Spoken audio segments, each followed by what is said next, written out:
لبيك اللهم لبيك لبيك لا شريك لك لبيك إن الحمد والنعمة لك والملك لا شريك لك لبیک اللہم لبیک لبیک لا شریک لک لبیک ان الحمد والنعمت لک والملک لا شریک لک۔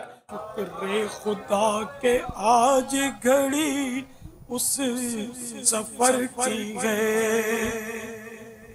شکر خدا کہ آج گھڑی اس سفر کی ہے جس پر نثار جان فلاح و ظفر کی ہے۔ اے خوش نصیب عاشقان رسول جو حج و زیارت کی تیاری میں مشغول ہیں اور اسی ضمن میں آج الحمدللہ حج کی تربیت کے اجتماع میں شریک ہوئے، تو میرے پیارے پیارے حاجیوں اور مدینے کے ظاہروں، حج کے مسائل اتنے بھی آسان نہیں ہیں، جبکہ نماز ہی نہیں آتی تو حج کیسے آئے گا، سیکھے بھی گئے۔ تو آپ کو کہا روز حج کرنا ہے، اللہ نصیب کرے ہر سال آپ کو بالکل گھی گڑ جیسے رٹ کے مسائل جانا چاہیے۔ یہ رفیق الحرمین ہے، یہ پوری حفظ کر لو، ساتھ لے لیں، دیکھتے رہیں، اللہ کرے گا تو مدینہ مدینہ ہو جائے۔ بہرحال یہ کہ جو حج کو جا رہا ہے اس کے لیے فرض ہے، جیسے نماز والے کے لیے فرض ہوتا ہے کہ اس کے ضروری احکام جانتا ہو، تو اسی طرح حج والے پر بھی جس پر حج فرض ہے یا جو حج کے لیے جا رہا ہے اس پر بھی فرض ہے کہ اس کو حج کے ضروری احکام معلوم ہو، مسائل سیکھنا یہ ضروری ہے، نہیں سیکھے گا گناہ گار ہو۔ حضرت سیدنا امام زین العابدین رضی اللہ تعالیٰ عنہ نے جب عزم حج بیت اللہ کیا اور احرام باندھا تو چہرے مبارک کا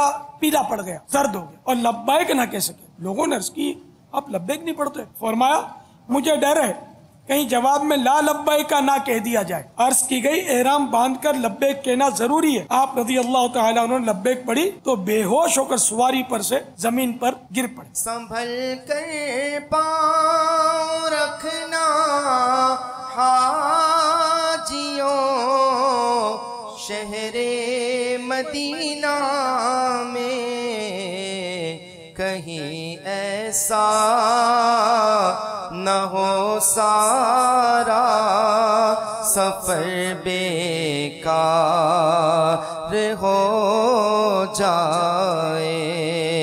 حاجی اپنے گھر والوں میں سے 400 کی شفاعت کرے گا اور گناہوں سے ایسا نکل جائے گا جیسے اس دن کہ ماں کے پیٹ سے پیدا ہوا۔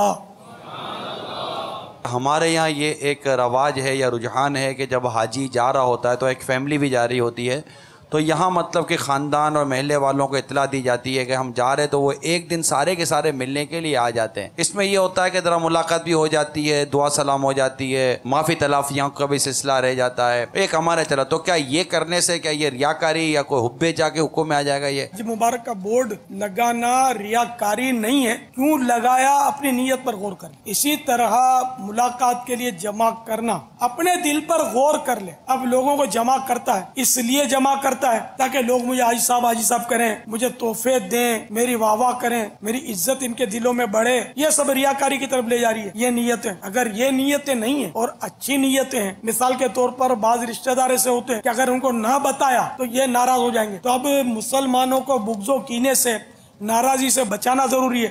تو اس لیے ایسوں کو اس نیت سے بتائے گا کہ تاکہ یہ وسوسوں میں نہ پڑیں اور ہمارے درمیان فاصلے نہ ہوں، اس نیت سے بتائے گا کہ میں حج پر جا رہا ہوں، تو یہ بتانا کار ثواب ہے اس کے لیے۔ حرج اس صورت میں ہے کہ جب کہ اپنی نیت میں فطور ہو۔ ضروریات سفر کا روانگی سے 3-4 دن قبل ہی انتظام کر لیجئے، نیز کسی تجربہ کار حاجی سے مشورہ بھی فرما لیجئے۔ اپنے وطن سے پھل یا پکے ہوئے کھانے کے ڈبے، مٹھائی وغیرہ غذائی اشیاء ساتھ لے جانے کی حاجیوں کو گورنمنٹ کی طرف سے ممانعت ہے۔ مکہ مکرمہ زادہ اللہ شرفا و تعظیمہ کی رہائش گاہ سے مسجد الحرام پیدل جانا ہوگا۔ اس میں اور طواف و سعی میں سب ملا کر تقریباً 7 کلومیٹر بنتے ہیں۔ سبھی کو پیدل جانا ہوگا، مریضوں کو البتہ ویل چیئر کی اجازت ہوتی ہے۔ ایسوں کو مشورہ ہے اگر کوئی اور آپ کے ساتھ ایسے رفقا ہیں جو سنبھال سکتے ہیں تو ویل چیئر یہیں سے خرید کر لے جائیں، اچھی والی دیکھ کر، اور اس کو چلانے کی پریکٹس کروا لیں۔ باپا اس میں بڑی اچھی آپ نے رہنمائی فرمائی کہ یہاں چلا لیا جائے۔ ویل چیئر والے جتنا دیگر حاجیوں کو تکلیف پہنچاتے ہیں، کئیوں کے پیر چھلنی کر دیتے ہیں، اور وہ بیچارہ سفر ہے جب سارا سفر تکلیف میں گزارتا ہے کیونکہ چلانے کی پریکٹس کسی کو نہیں ہوتی، وہ آگے چلنے والے حاجی کے پیر میں مار دیتے ہیں. تو ویل چیئر والوں کی بارگاہ میں عرض ہے کہ وہ اپنی ویل چیئر پر جہاں پیر رکھنے کی جگہ ہے اپنے وطن سے ویل چیئر خرید لیں اور وہاں فوم لگا لیں، تاکہ اگر کسی کو ٹکر بھی لگے تو وہ جو سریا ہے یا وہ لوہا ہے کسی کے پیر میں لگنے کی بجائے وہ فوم لگا ہوا ہوگا تو اس بیچارے حاجی کو تکلیف سے نجات مل جائے گی. حرمین طیبین کی رہائش گاہوں کے واش روم میں انگلش کموڈ ہوتے ہیں، انہیں کرسی نما کنڈی ہوتی ہے. وطن سے ان کا استعمال سیکھ لیجئے ورنہ کپڑے پاک رکھنا نہایت دشوار ہوگا.